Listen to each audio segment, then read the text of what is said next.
sila ni Koya. Bakit sana sinusunod mo sila? Nakapusto eh. Sa akin, binibigyan lang ng... Sa akin nagagaling ang mga show nila. Okay. Okay. Ang nangyayari, pagka maganda yung mga lineup ng artist, maganda yung napupunta sa kanila. Okay, tama. Pero pagka yung talagang mga piyesta, alam mo naman ang mga piyesta. Eh, paano mga barat-barat ang mga paano mag-guest sila sa show ko? Walang bayad yun. Pag-usapan natin la Koya. Nakakibahol na lang kasi malapit naman sa inyo eh. Kahit pa mas. Pagkain lang at saka inumin. Pwede na yan. Anyway, parang hindi naman tayo taga-tundo. Tiga-tundo tayo. Ako nagtitinda ako ng pinya papaya. Alam mo, siguro nakikita niyo nagsusunog ng pinya papaya. Kabilang ako sa mga yon na nag-aaral ako nung bata ako. Nagtitinda ako. Maga pa lang, pupunta na ako sa Divisoria, bibili ako ng pinya papaya, babalatan ko yon. Ilalagay sa garapon. No. Ilalagay sa plastic, ilalagay sa langgana. Sinusunog yun. Nagtatrabaho na, nag-aatid naman ako sa City Hall ng Maynila. Ay, bonggasyo. Kaya nagulat sila nung isa-isa ko silang nilapitan at nagpasalamat ako sa kanila nung makatapos ako ng college.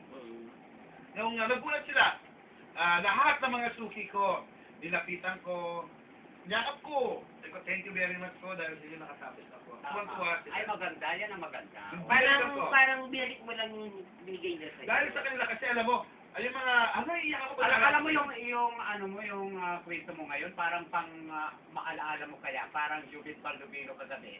Minsan lang ako nanonood ng maalaala mo kaya. Alam mo yung kinakwento ni Morley, may similarity sa buhay ko eh. Kasi nung malitin ako, nag-aaral ako, doon ako kumukuha ng pambaon ko. Naglalako ko ng kalamay. At si O.G. Villas din naman, Banana Q. Oo.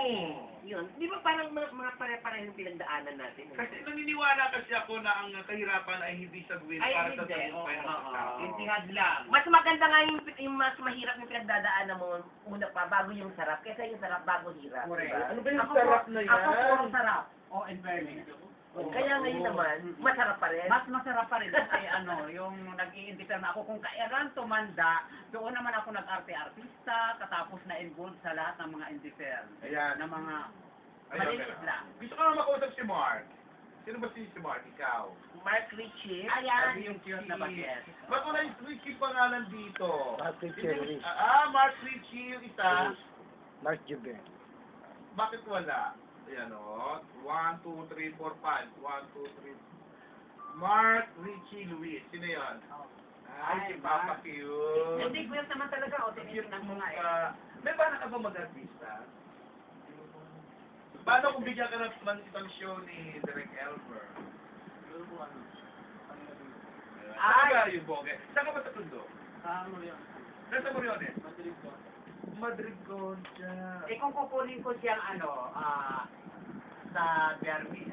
Ako mo si Koya. Si Ronron. Yan, Koya. Oo, mayroon pa kami Ronron vacancy may papalitan ako. Si Jobel Ramos, ikaw, and JB de Guzman, ikaw yung para sa akin ang dalakas ng dating mo. Mukha siyang Koreano, di ba? Malakas ang dating niya. Maganda yung sparkling na mata niya. Iba yung mata niya. May dating. Anyway, JB, pangalan mo Jobel? JB. Kasi hindi sunod-sunod dito. Sabi ko kay Koyang, sunod-sunod dito. Ang nandili Koyang. Okay, JB, ilang taon ka na? 17. Saan ka nag-aaral?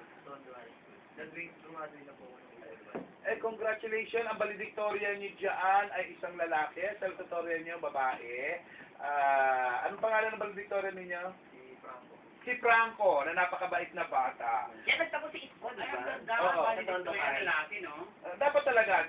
Pero hindi naman dapat valedictorian baba. Kung sino lang ang matalino dito. Kasi gusto ko yung mga ganyan, karamihan lalaki valedictorian. Bihira na ang bading.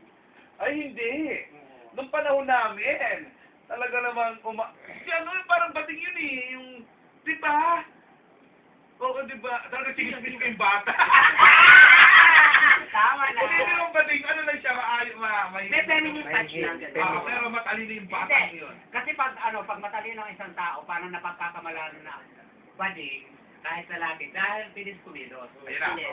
Siya! Maraming tayong chikang dapat antabayanan maya-maya na lang konti. Punong-puno liklik at siksik po tayo dito sa ating programa. Habang Olivia San Sebastian nandito.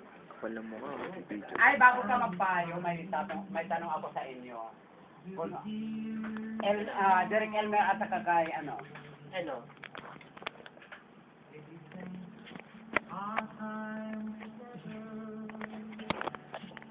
Tapos, sakit ng ulo tong kanyang anak. Diba, si anak niya hindi niya maitapon.